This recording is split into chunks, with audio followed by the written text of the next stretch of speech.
Today, I am joined by Molly Miller, a Butler native, a former full-time reporter for the Butler Eagle, and creator of the entertainment column Miller Minutes. She currently works as the admissions marketing content developer at Grove City College. She graduated from Grove City College in 2021 with a degree in communications and visual arts and recently earned a master's in literature from Liberty University. She teaches acting courses in the local area as well as literature and writing courses at BC3. Molly, welcome to the show. Thanks for having me. You're welcome. This is a little, I don't know if it's nostalgic. I don't know if that would be the right word. You're the literature master, so maybe you can find a better word there. But it's really fun that we're doing this because I had you in mind, and then I put it out on social, and you messaged me, and here we are. Yeah, it's exciting. I've always wanted to be on the Alter Ego podcast, and now I've done something worthy of being on the Alter Ego podcast. Well, yeah, you're impressive at the age of, are you 25 or 25? At the young age of 25, you have, to me, it's rather impressive that you work full time and you just got your master's degree. So you should be very proud of yourself. It was a wild, wild ride. I had 5 years to complete it, and I did it in 3, just taking like one class at a time. And I was actually also able to like pay for it myself too without loans, which was crazy. So thanks Liberty for being cheap enough to do that. So that's your 3-year applause. Yeah, that's impressive. Yeah. I think about going back to school, but I think for me, the biggest thing is obviously cost. Yes, it's not necessarily, it's a huge thing. It's a huge thing right now, especially right now with things that we're not going to talk about because that's all we're going to do. So I have some questions for you, and I'm just kind of throwing a lot of these at you, but I've been putting out that I'm doing a book club this summer, starting a book club for the podcast. We'll be doing a different book each month. So I am interested to hear your advice or even expertise or, maybe experience thus far with book clubs. But, let's start first with like literature and reading habits. So what drew you to pursue a master's in literature? So it's kind of funny. I've always been interested in storytelling in any form. It started with acting when I was 8, but when I came to be college age, your parents are like, you have to pick something practical. So I went for communication purely because it was easy. And I liked to read, and I liked knowing how people's minds work and how stories can be told effectively. And I grew to love it after being in college for it, and decided I wanted to get my master's in literature mainly because of how impactful the written word is, I think. I don't think people realize how much of our speech, how much of the way we think, and how much we interpret the written word really matters in our everyday life.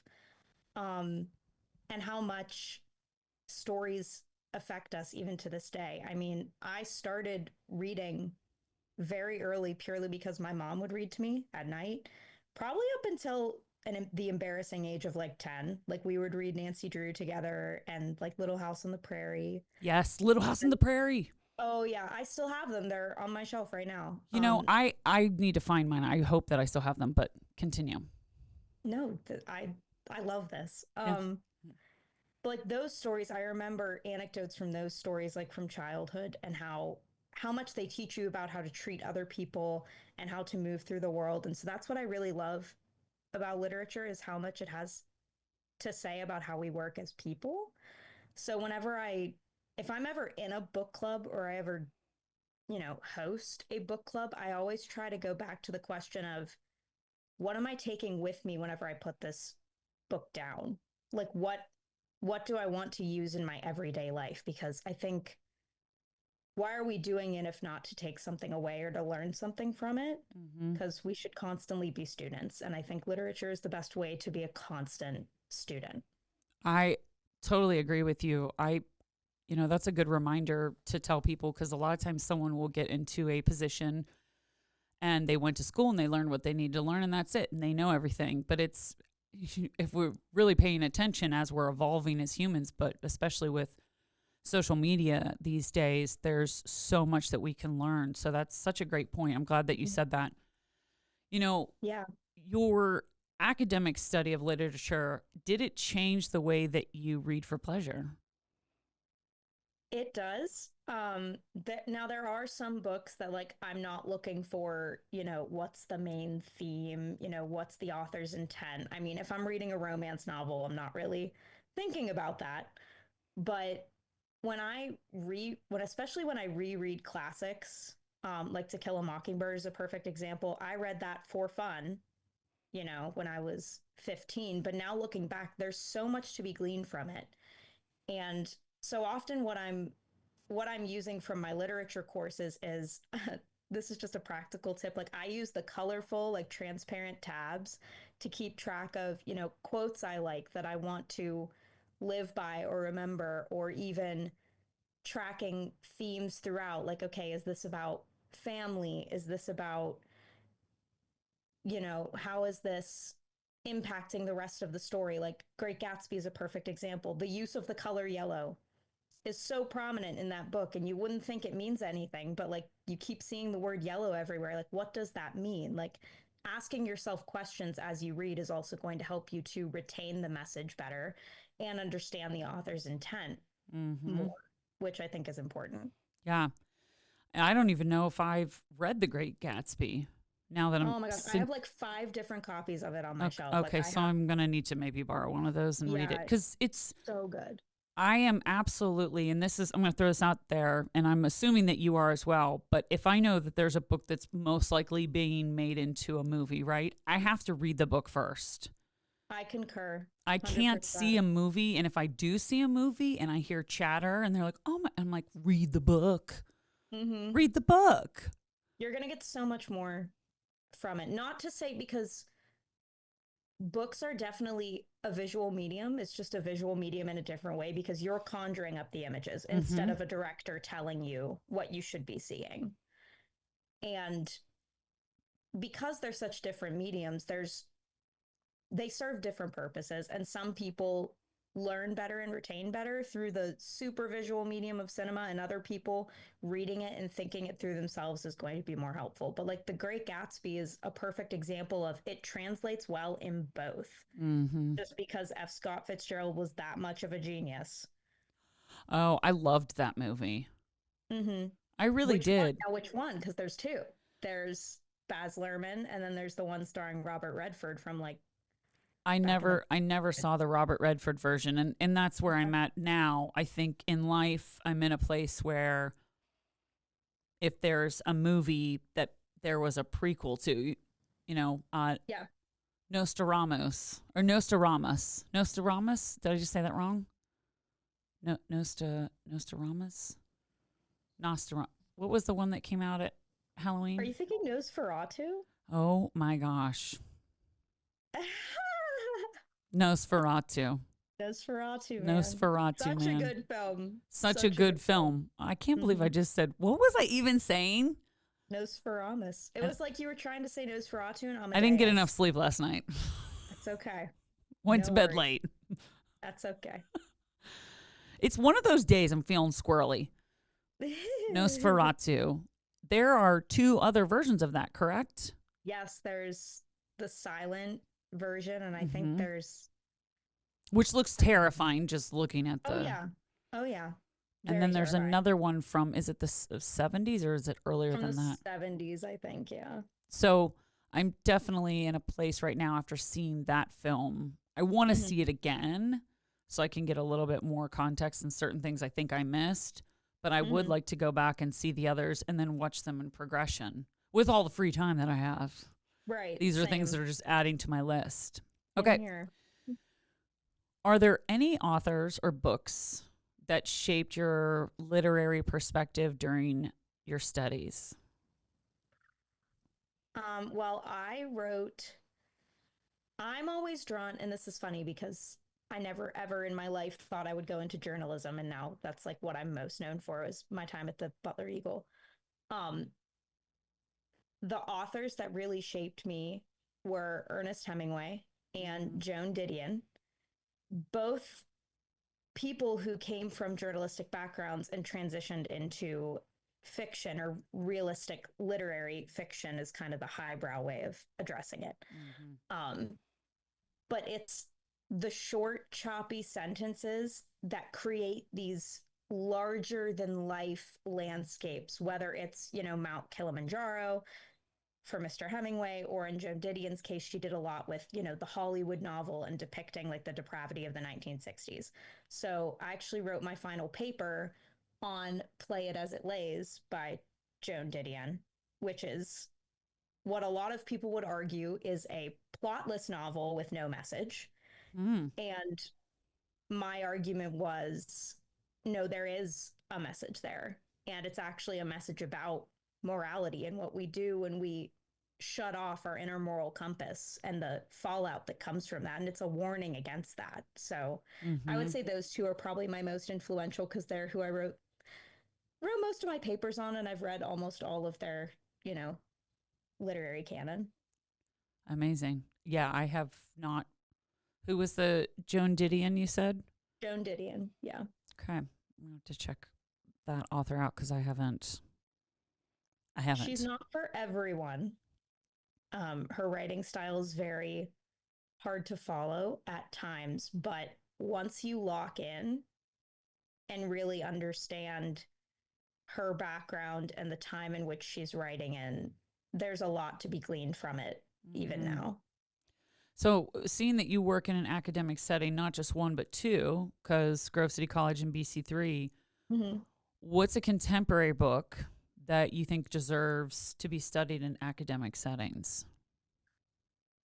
And this could be a really, maybe almost a controversial question, right? Because we are definitely in a time where there's a lot of books being banned, primarily in adolescence, right? And high school. Yes. Once someone is of the age of 18 and they go off to college, they can hopefully read what they want to read. But right.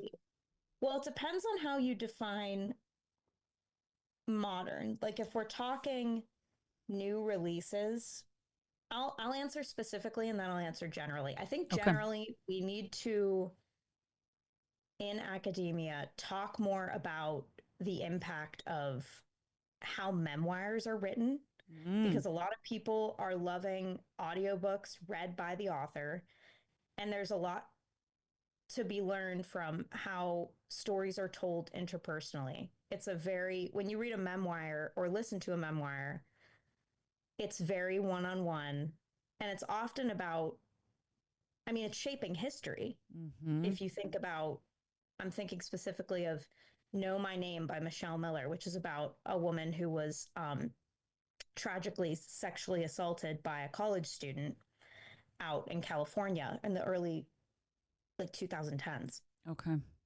Someone who was nameless throughout that entire trial to protect her identity then comes forward with a memoir, completely changing the course of how that story is viewed. If you read her story, it's completely different from all the newspaper articles, and it's a different lens. And I think that's very impactful for history and people studying history across, all kinds of subjects. So I would say generally we need to focus on how memoirs are written and how they impact society and how history is told. If we want to get more specific, not that I'm a huge science fiction person, because I'm really not. Oh, I'm excited for this answer. But like, there's a lot. I'm thinking specifically of the Wayward Pines series by Blake Crouch. He's a science fiction writer. And I've heard of that, and that's one that I do have on a list.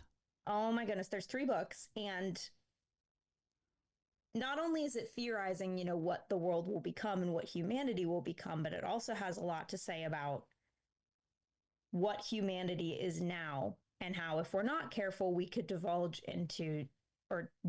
I should say, into something less human.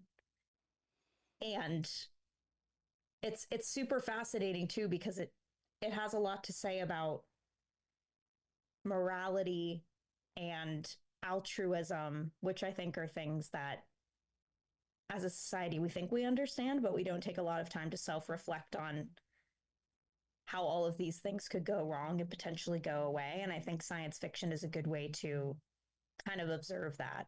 The Martian is another good one by Andy Weir, which is about a man who finds himself stranded on Mars and he's completely alone. And how do you survive? Like, man is not supposed to be alone, Mm-hmm. essentially. So how do you survive? And so Wow. I think those two kind of lengthy answers kind of answer your question. The Martian is the film that has Matt Damon in it. Is that based off of that book or is Yes. it okay? Mm-hmm. That's one of my favorite films to watch. It's really Mm-hmm. fascinating to see, and I think to your point, what you were saying is his immediate action, the immediate action that he takes.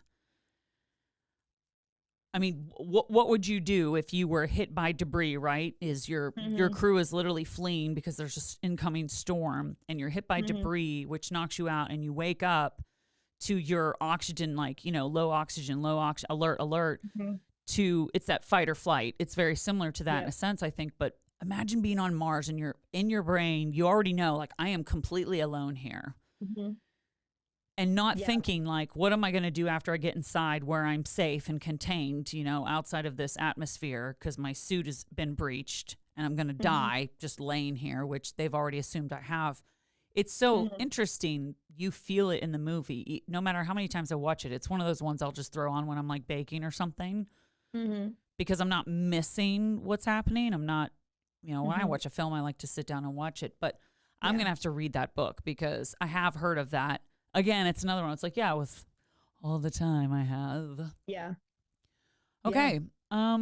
Let's see. Okay. I have a few things here. So book clubs, let's kind of slide into that topic. Yeah. So what role do you think book clubs play in cultivating a reading culture today? Well, it comes back to accountability because you know that you're going to have to show up with this thing. If it's a really serious, not a really serious book club, but a book club that's not just about camaraderie, you're going to show up and it's going to be discussion based. And if you haven't read the book, you don't get to be a part of that community. And Mhm. what are stories about if not creating connection and finding ways that you relate to the characters or the story in general? I think book clubs, in a sense, can be very healing in that way because it's cultivating community and it's starting conversations that you're not necessarily going to have with yourself. It's broadening your worldview because somebody else is going to interpret it in a way that you probably don't.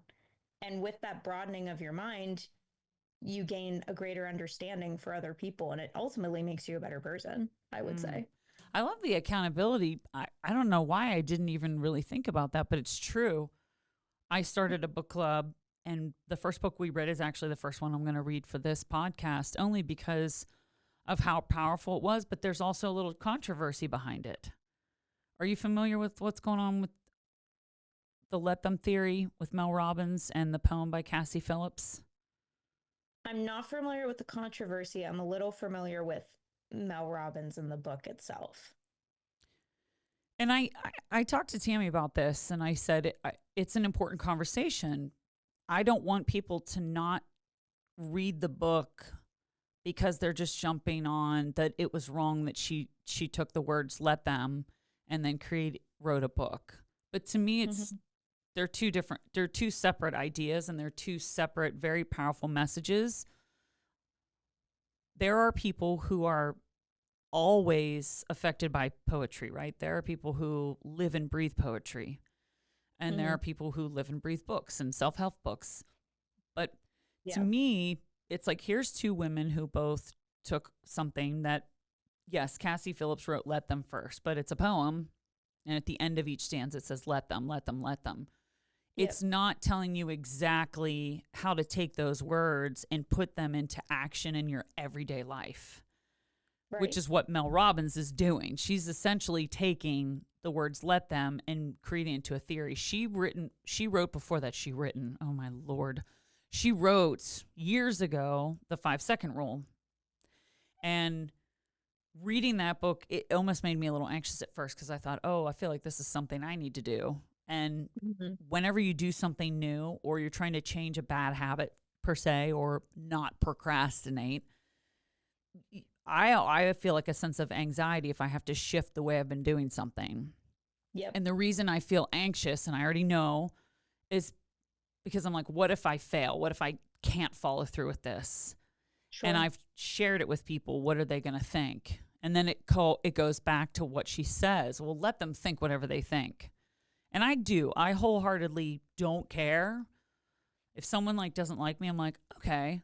But if it's someone Yeah. close to me and we had a close relationship and then that relationship ends or there's turmoil, I do care, right? I want Sure. to, if it's someone that I'm like, this relationship is worth keeping, this is a healthy relationship, I want to keep this, then yes, I want to understand what went wrong, what can I do, and how can I be better, which I think is Mhm. totally different. But this kind of teaches you how to work through that. So I don't know. It's an interesting.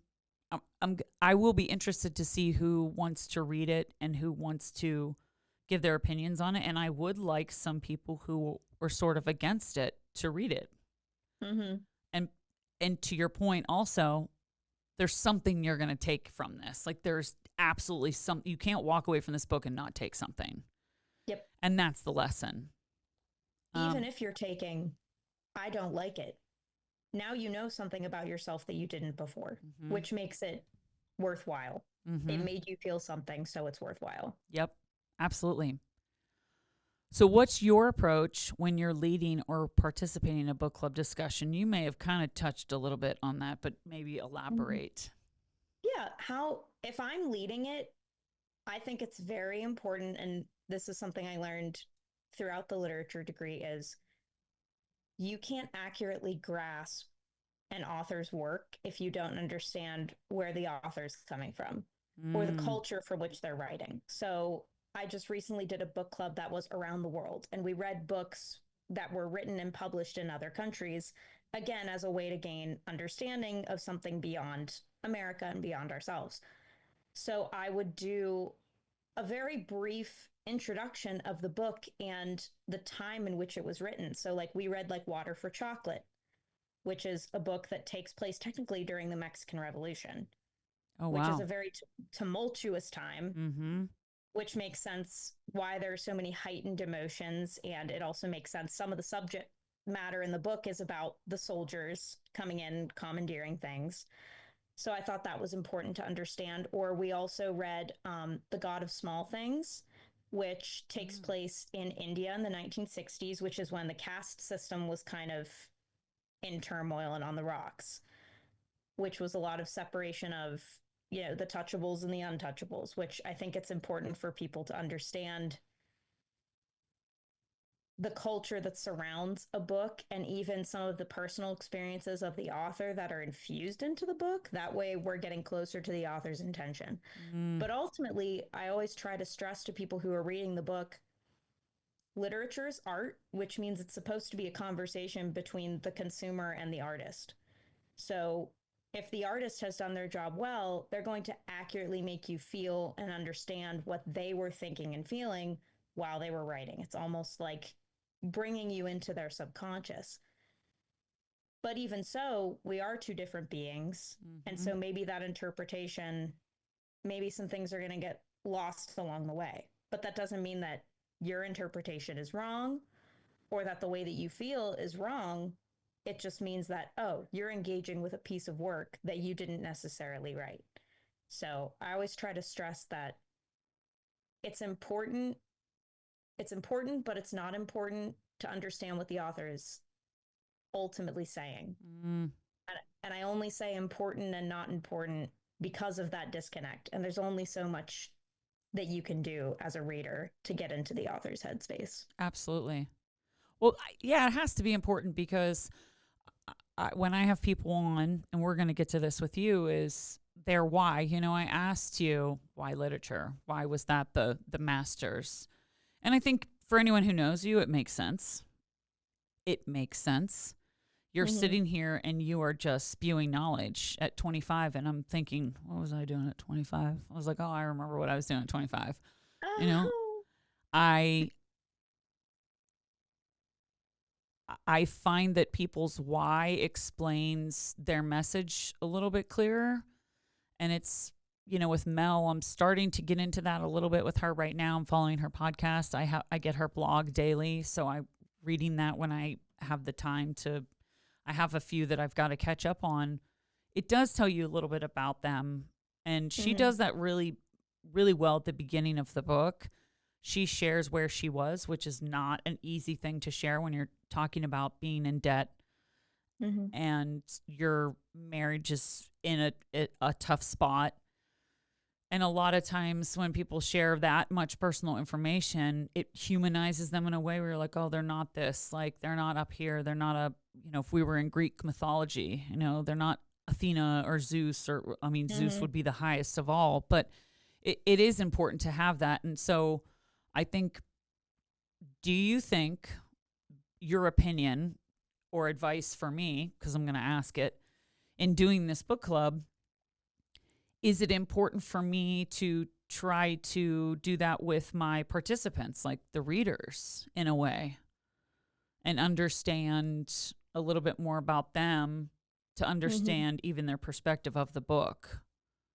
I mean, that's going Yes. totally outside of the book, but Mm-hmm. what are No, your I think it is. thoughts? I think it is important because when you engage with literature, you can't help but bring some of your own experiences and your own bias to it. And I Mm-hmm. think that's entirely valid and important. And it's also, like I said before, it's a way of connection because Mm-hmm. by knowing that, by knowing how someone might process this, that, or the other thing within a book, you're going to learn so much more about them and become a better, more empathetic human being in the process. Mm.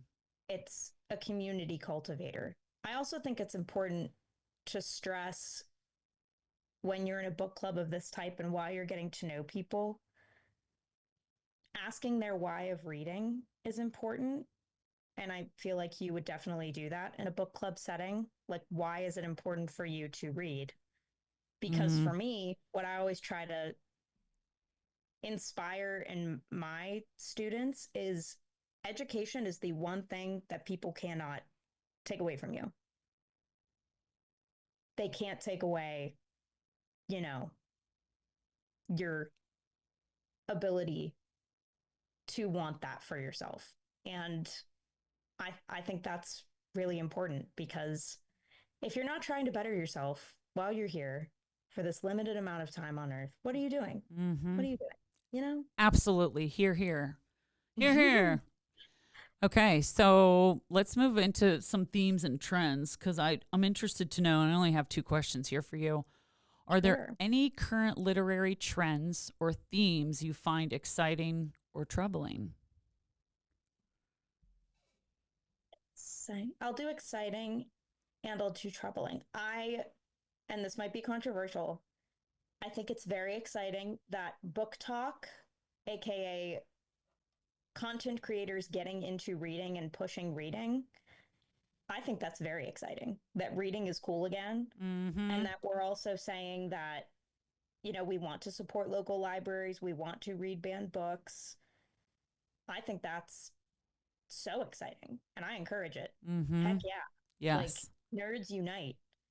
Um, Something I don't quite, I don't know if it's troubling, it's just not for me, is the fantasy genre and the romantasy genre has completely blown up, partly because of TikTok.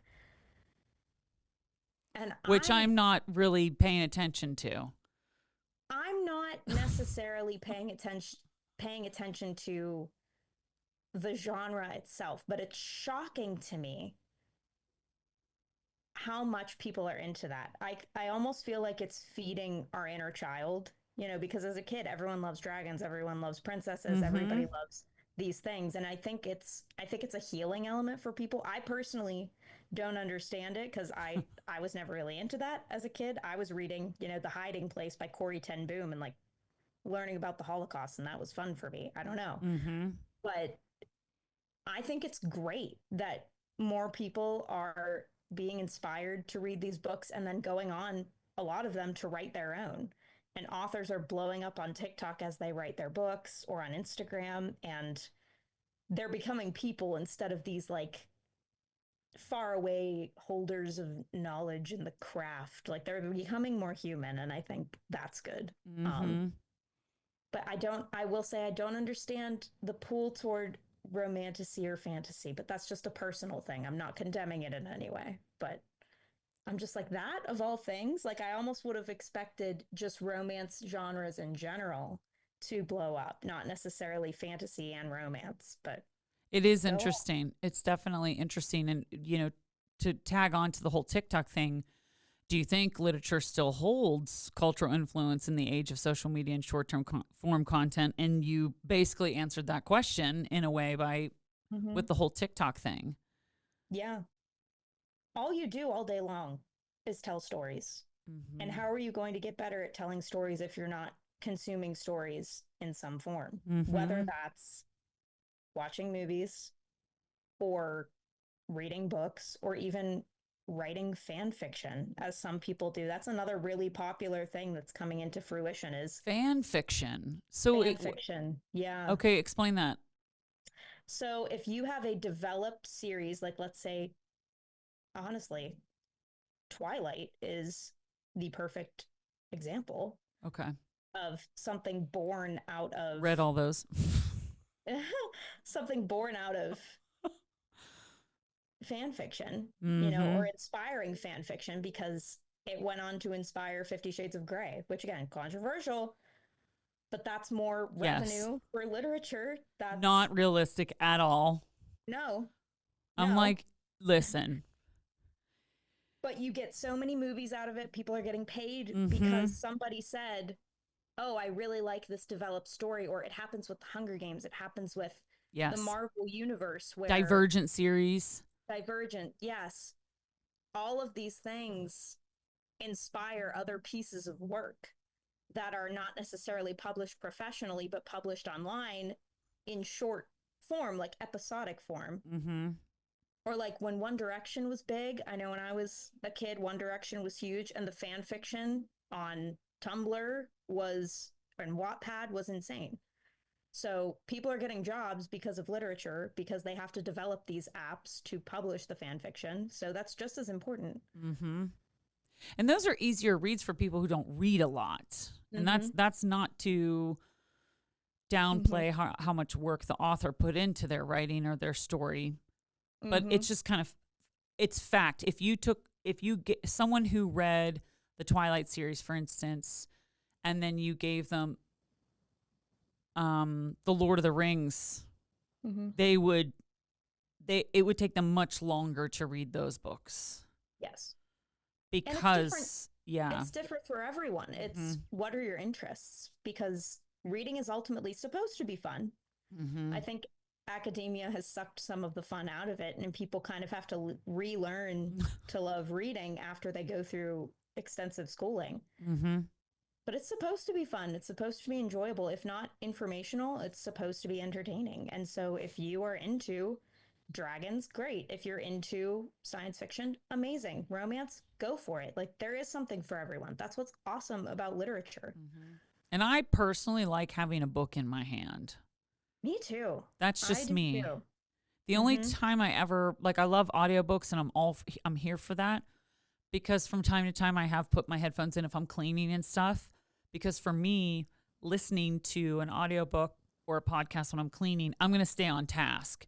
If I've got Yes. something on the TV, I'm like, "Oh, this is that part." And then I Watch it. stop and then find myself sitting down and then the dog comes over and he brings me a toy and then I'm totally distracted. And Sure. 20 minutes have Yep. gone by and I'm like, "Ah." Ah, what am So, I doing? what am Yeah. I doing? No, All I'm right. with you. The audiobook thing, there are only certain genres I can listen to on audiobook. The main one being nonfiction or memoirs, like autobiographies. Mm. That's my main because I like hearing it told from the author's perspective. Okay. Yeah. What is a book you think everyone should read at least once in their life and why? And I feel like I might know the answer to this. I'll feel really special if I know the answer to this, but I could be I wrong. mean, there are so many things I could say. You can only pick Um, one. I'm going to say this for a number of reasons, and everyone's going to think I'm nuts, and I don't think you're going to see it coming. But It's a book I've read multiple times for good reason, and it's The Odyssey Oh, by Homer. And read that in it, college. I've taken an entire class on The Odyssey. I've read it 3 different Whoa. times. I own multiple translations Okay. of The Odyssey. And the reason I pick it is because it is I don't want to say it's the quintessential beginning, but it kind of is. I mean, everything's a remix, right? And it is the beginning of epic tales. And it's something that nobody can resist and is an epic tale with a good Mm. hero and with a good message. And the Odyssey, ultimately, at its core, is about family and it's about love. It's a guy who just wants to get back home to his wife, you know? And he can't seem to get there. There's all these obstacles, but that's the one thing that's driving him. And it's also about loyalty because his wife is waiting for him at the end Hmm. of this story after 20 years. And, for the Spoiler men, alert. No, I'm just kidding. well, it's been out for a million years I at this know. point. I'm But, joking. It's and there's anyone who Christopher hasn't read. Nolan's making a movie with, about the Perfect. Odyssey coming Okay. out in 2026. But All right, it has folks. something for everyone. I mean, there's also the adventure aspect of it. There's the high seas, there's the fights, there's the monsters. It's kind of got a Mm-hmm. Princess Bride feel of like Yes. it has everything. You cannot be bored reading this book. And it's kind of the beginning of everything because as I said, all art is a remix of other art. But where did we start? We started with Homer and with the Greeks and the Romans and all of that. So I I have that to say, favorite class in college was my Greek mythology class. mm-hmm, Favorite class. so interesting. So interesting. So interesting. I made the reference the other day about why we shouldn't take certain gifts from other countries. I'm saying it out loud here. Mm-hmm. Yeah. No, it's a really engaging book. It was, although will say it was tied with The Great Gatsby Hmm. Okay. Okay. purely because Well, yeah. What would you say from The Great Gatsby if you were to also give a second option? The Great Gatsby, I would say, is great for every American to read because it is a time capsule of the 1920s and the mindset of that time, but it's also just lyrically beautiful. I mean, I've considered the last line of The Great Gatsby, I think, is the most beautifully written line of any piece of literature. And it's, "So we beat on, boats against the current, borne back ceaselessly into the past."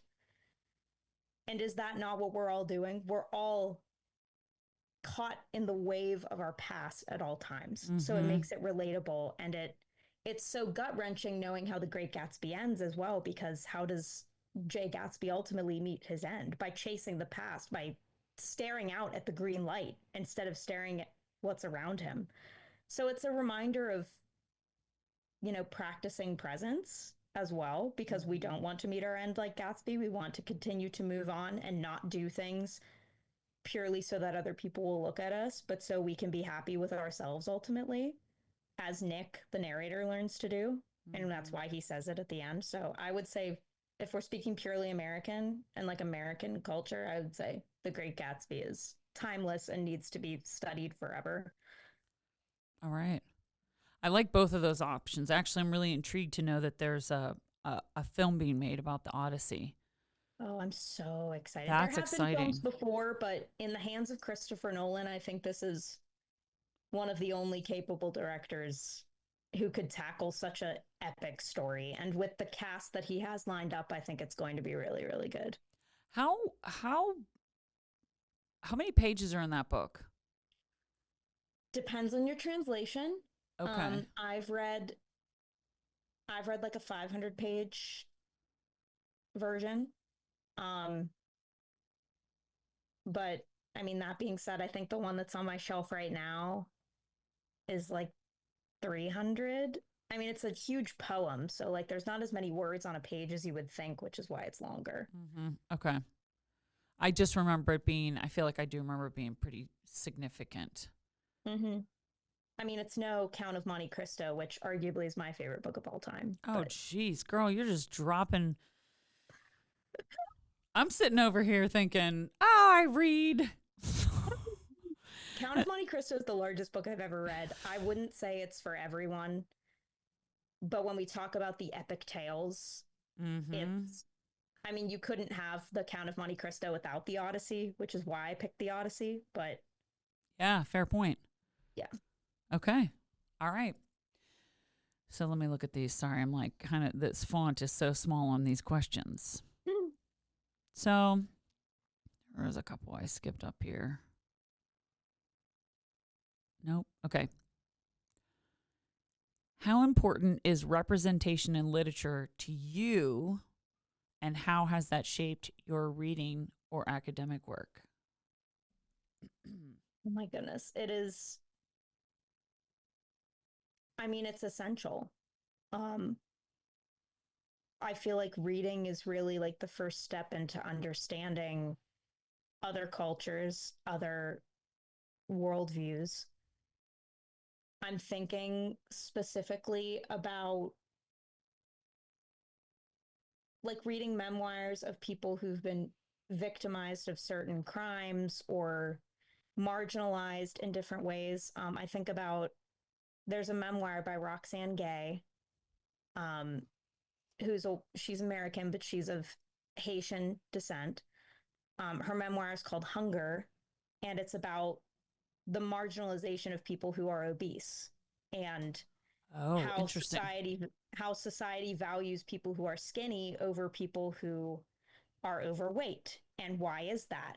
And you never really know what an overweight person is experiencing. Is it purely health related? Is it trauma related? Mm-hmm. So that was, as someone who's always been historically small, just No. generationally, I come from a small family. Yeah, I would have no way of understanding of that course. at this point in my life.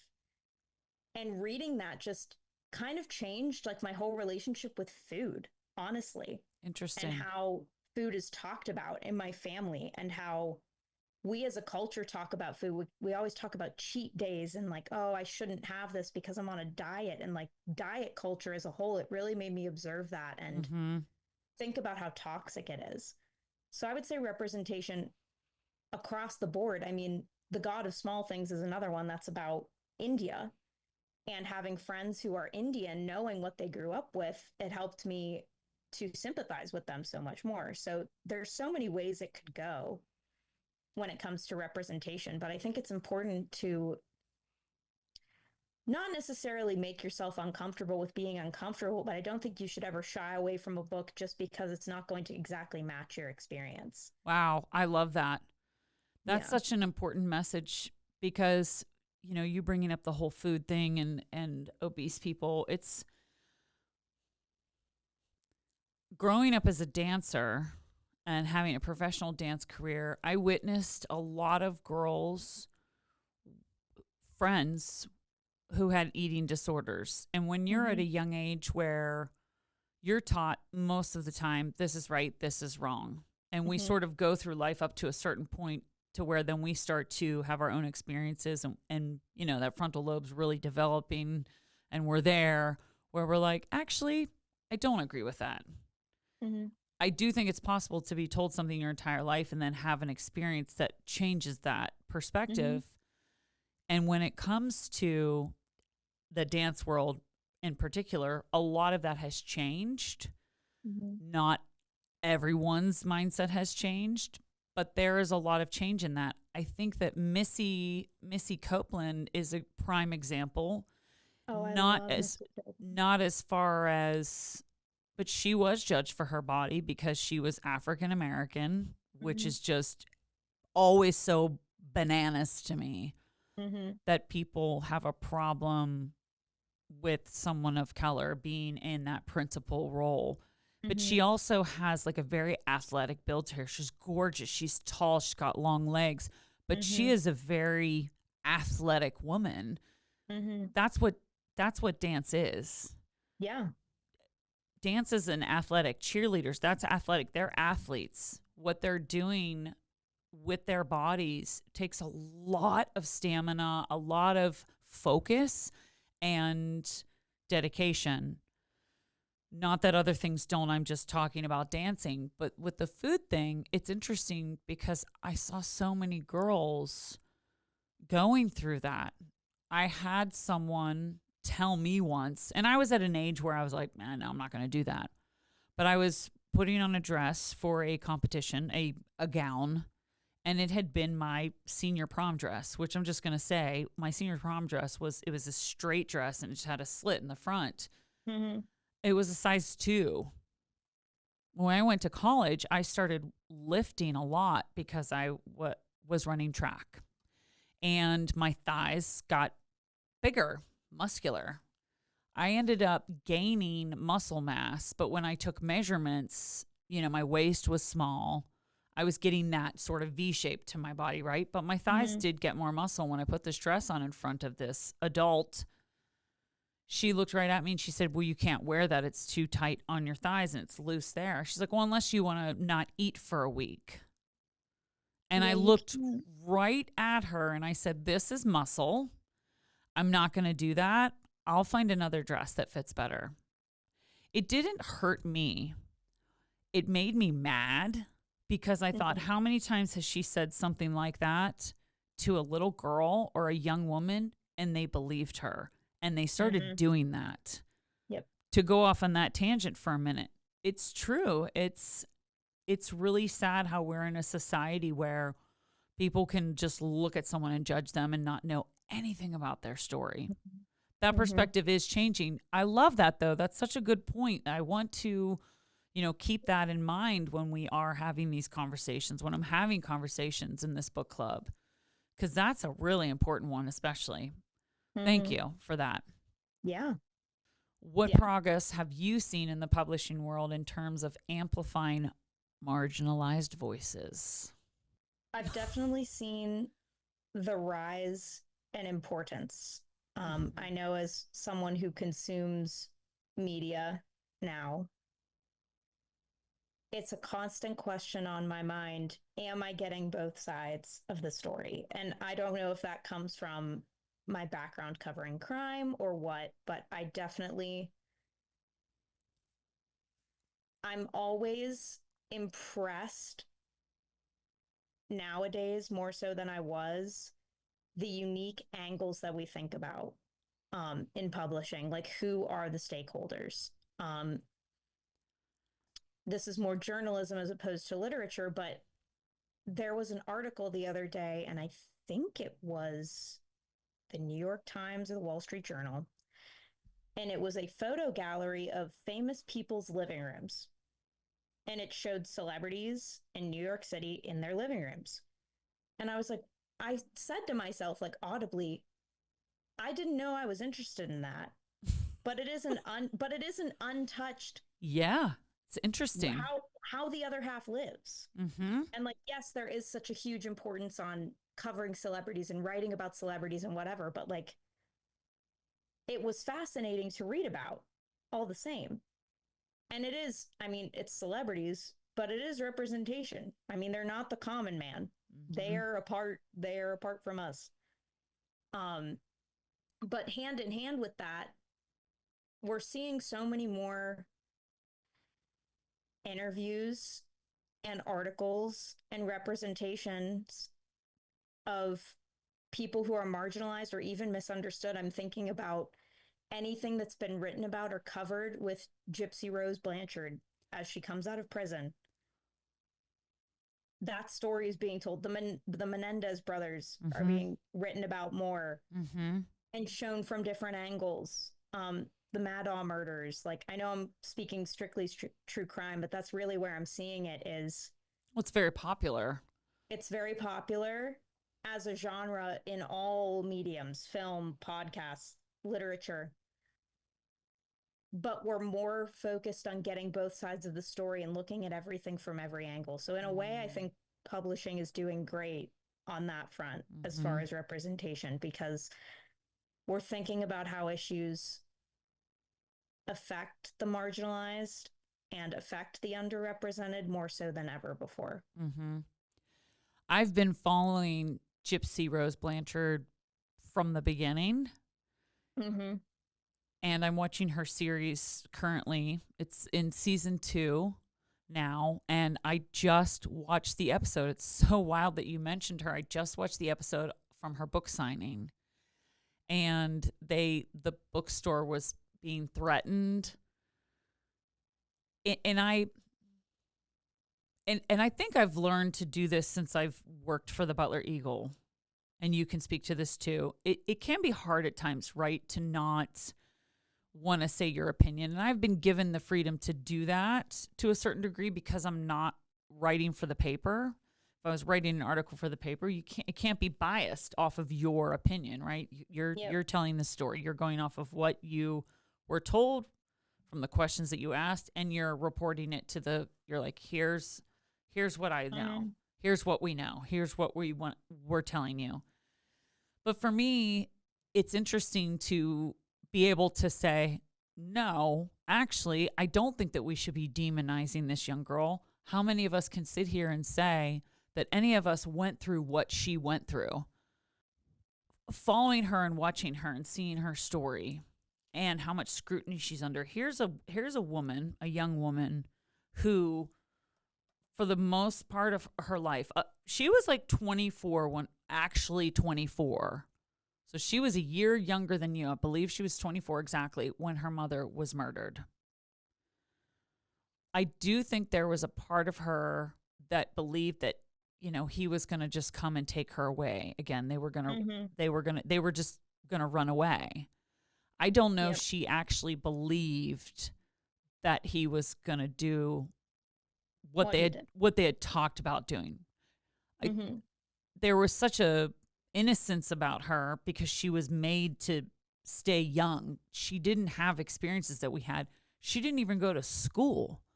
Yep. Her mother put her through torturous medical procedures, had teeth pulled, was pumping her with medicine every day, like just putting drugs into her body, shaving her head, making her. It's just awful. Imagine what that does to a person's psyche. Yep. This is how I feel about it. I'm not saying that she didn't do something awful, right? But it's not for me to judge her. And I think I feel comfortable saying this to you because you are a woman of faith. You go to church on a regular basis. And, the Bible tells us, God is the one that will judge us ultimately. So why can't we just listen to her story? And like you said, you can walk away from a book. You can walk away from a story. You can walk away from someone who is out there and be like, I don't care for that. I don't agree with it. But also not be so nasty. I think for me, it's the people that are writing threatening things to her, like wishing evil things on her. Yeah, that's not for you to That's not for us to be doing. That makes you a bad person. You're trying to inflict something terrible to happen to another human being. I've had some crazy situations. I've never, ever, ever wished evil on a person or death or anything horrible to happen to them. I guess I just don't understand that mindset. And I'm rambling on here about this, but it's just so fascinating to me that she was one of the examples that you gave.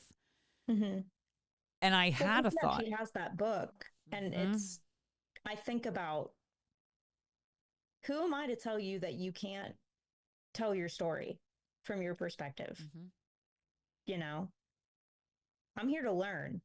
And if I make the choice ultimately to pick up that book or to listen to that podcast. So who am I? Who am I to say that I'm better, But what are you're going to learn something from that. I mean, she was also abused by her grandfather, which she talks about in the book. And she talked about it on one of the specials. And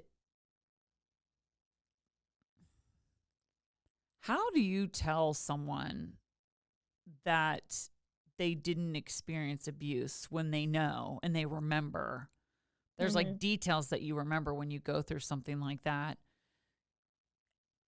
You just know. And the feeling that you have, it's like when we're in a fight or flight mode, how our body can go into certain emotions, right? Mm-hmm.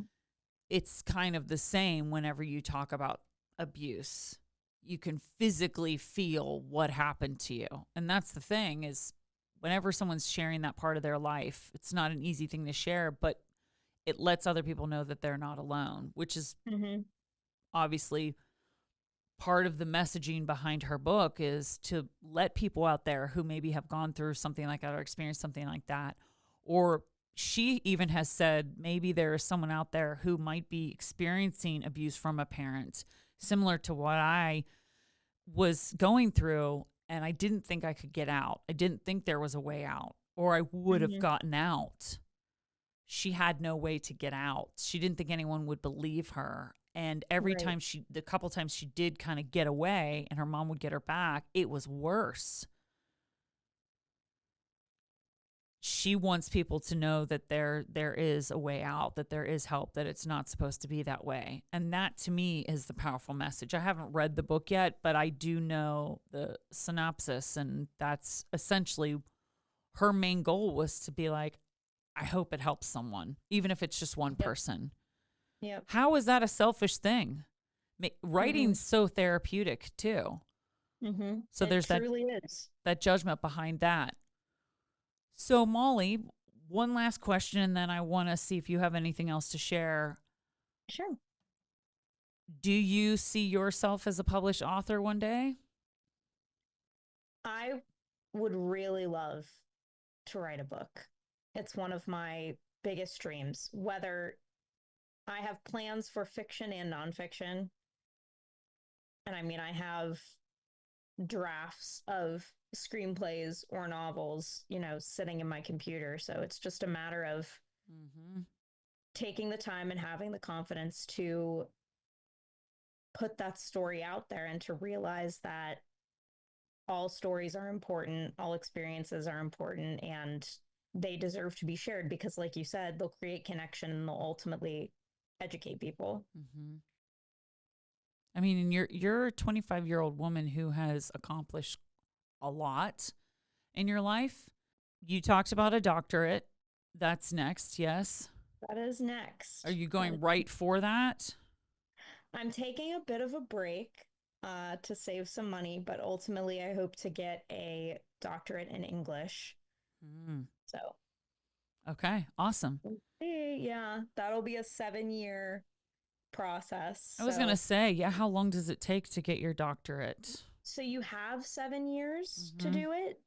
Once you start a program, you have 7 years, but you can obviously finish it in 2, 3, 4, whatever you decide. It's kind of go at your own pace. Okay. So I would hope that I could finish it in under 5 would be my ultimate goal, but it would be about writing and it would be about storytelling still, because that's ultimately what my passion is. Yeah. Oh, I love that. Your show opens tonight. I'm so excited to see you. And this episode is coming out on Monday. If you have never been to the Butler Little Theater here in Butler, it's been around for, this is the end of is it 83rd or 84th season? This is the end of our 83rd season. 83rd season. This is the last show of the season.